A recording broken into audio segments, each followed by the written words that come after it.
My beloved brothers and sisters, sometimes in life we feel stuck.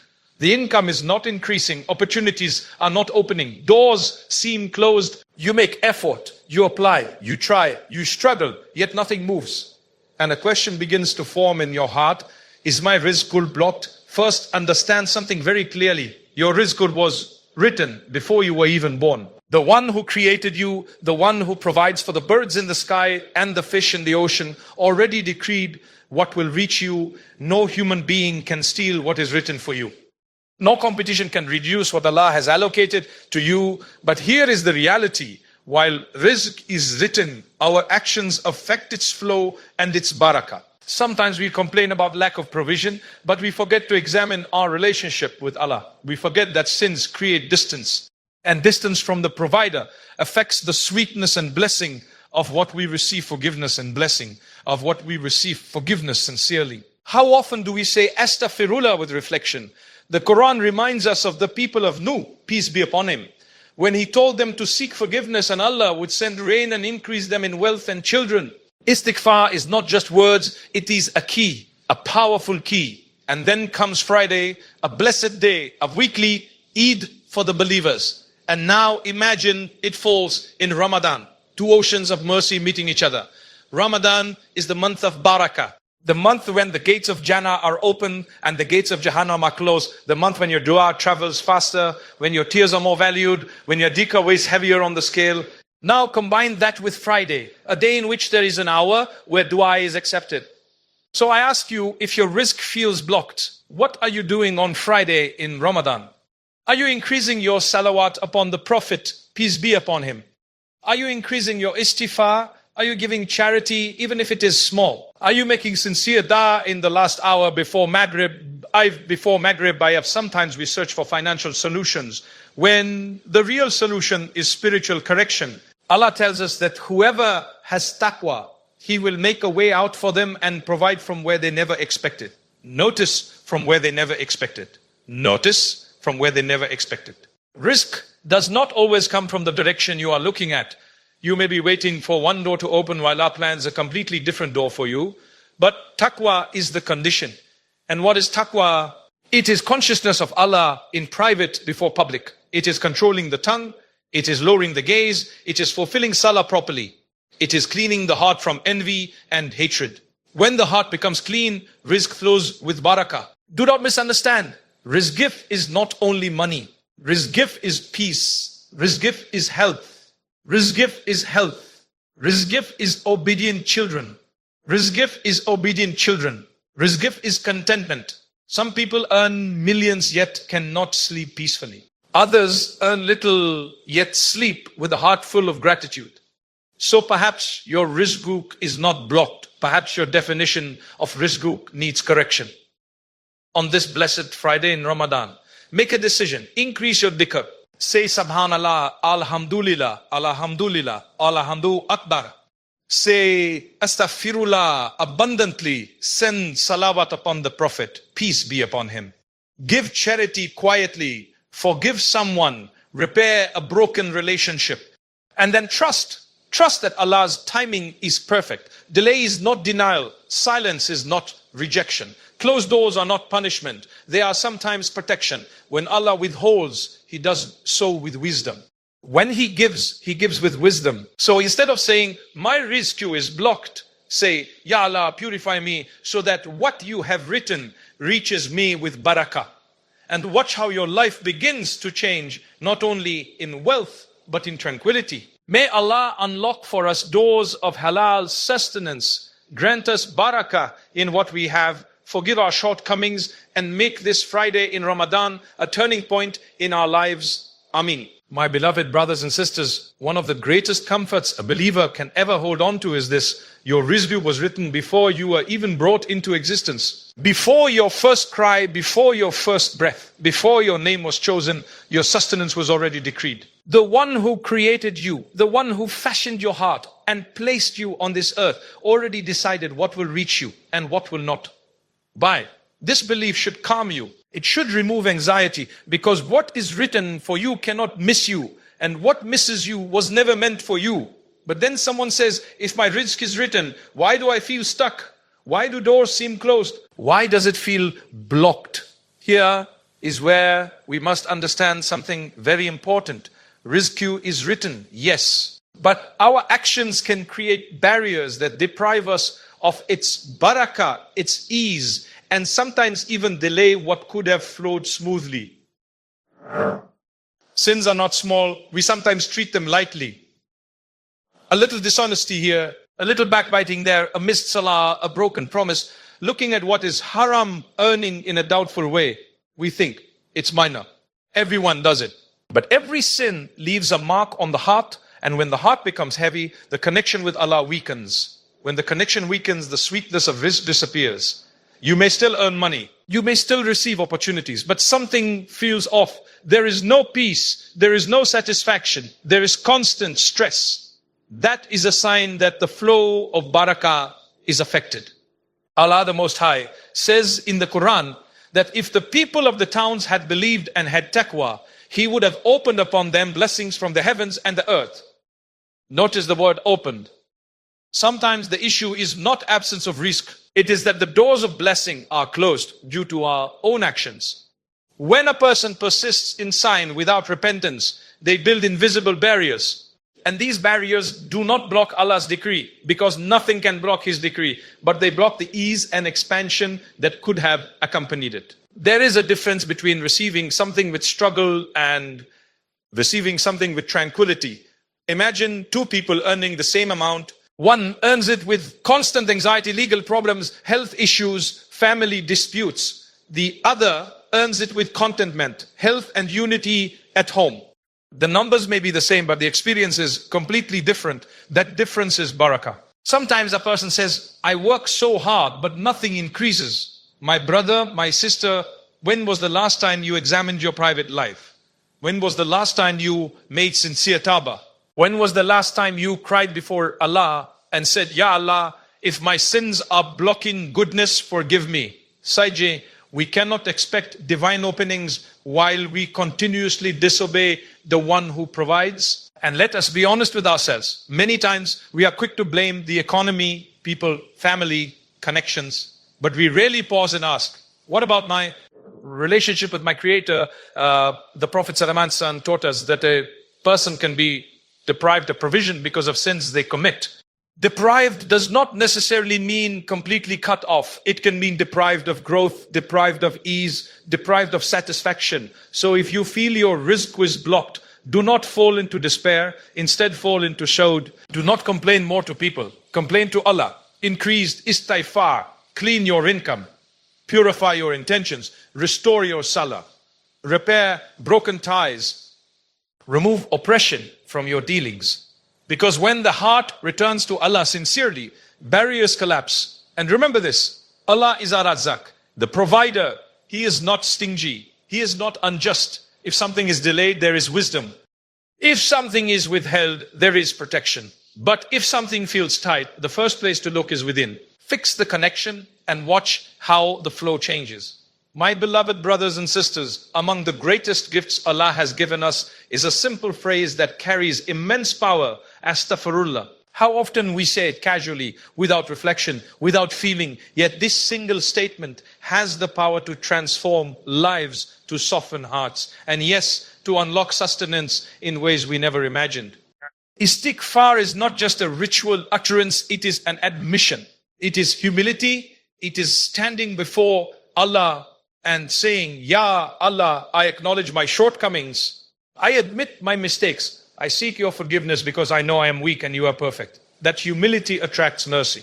And where there is mercy, there is expansion. When the Prophet Nuh, peace be upon him, called his people, he did not only warn them, he gave them a solution. He told them to seek forgiveness from their Lord, for He is oft forgiving. And what would happen? Allah would send rain from the sky in abundance, increase them in wealth and children, and grant and garden. Send rivers. Look carefully, istighfar was directly connected to provision. We often search for complicated formulas to improve our finances, our careers, our opportunities. We attend seminars, we read strategies, we network endlessly. There is nothing wrong with effort. Islam teaches effort. But how many of us sit quietly and increase sincere istighfar with conviction, that it affects our rizq. Sometimes the reason doors remain closed is not lack of skills, but lack of spiritual cleansing. Sins accumulate, even the small ones. A lie here, a harsh word there, a missed obligation, a moment of arrogance. These things pile up. They create rust on the heart. And when the heart is rusty, our connection with the provider weakens. Istighfar is the polish that removes that rust.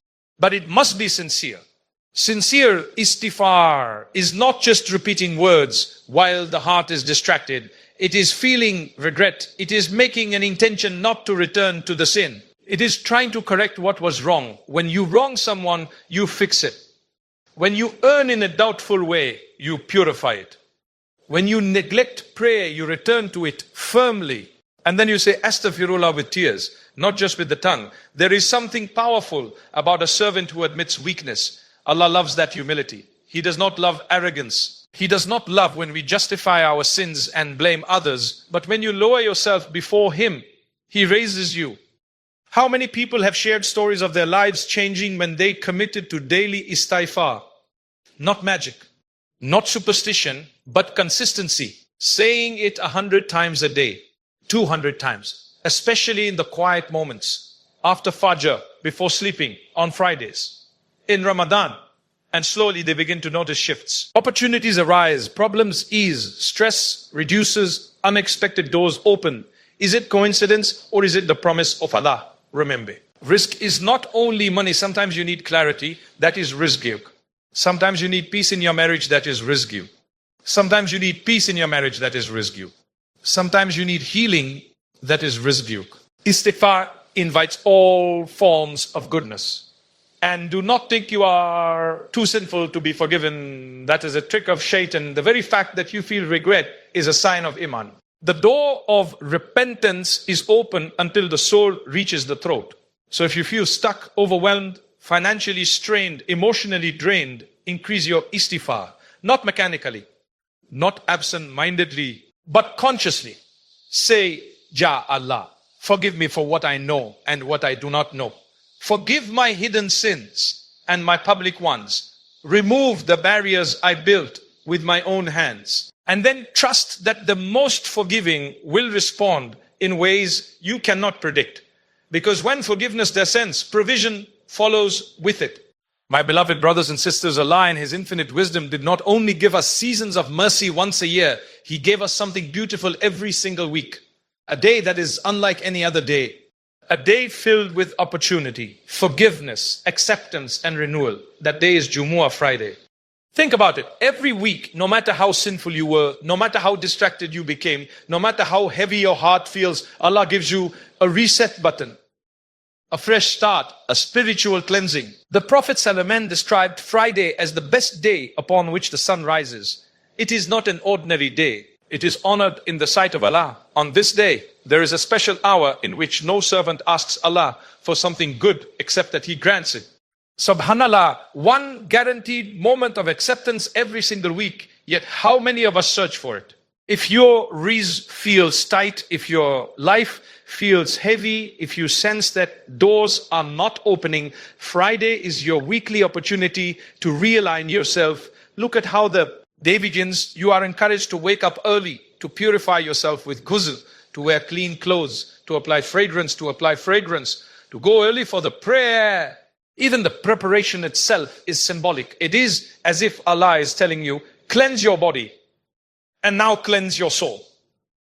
When you walk toward Jumu'ah prayer, every step elevates you and erases sins. Imagine entering the masjid carrying the burdens of the week, your mistakes, your worries, your financial stress, and walking out lighter because sins have been forgiven between one Friday and the next, as long as major sins are avoided. Is that not a reset? Then comes the khutbah, a reminder, a wake-up call, a chance to reflect. Perhaps you were heedless during the week. Perhaps dunya consumed your thoughts. Friday interrupts that cycle and says, pause, reconnect, remember your purpose. And then comes the salah itself, prayed in congregation, shoulder to shoulder, rich and poor, employer and employee, everyone equal before Allah. This humility realigns your heart.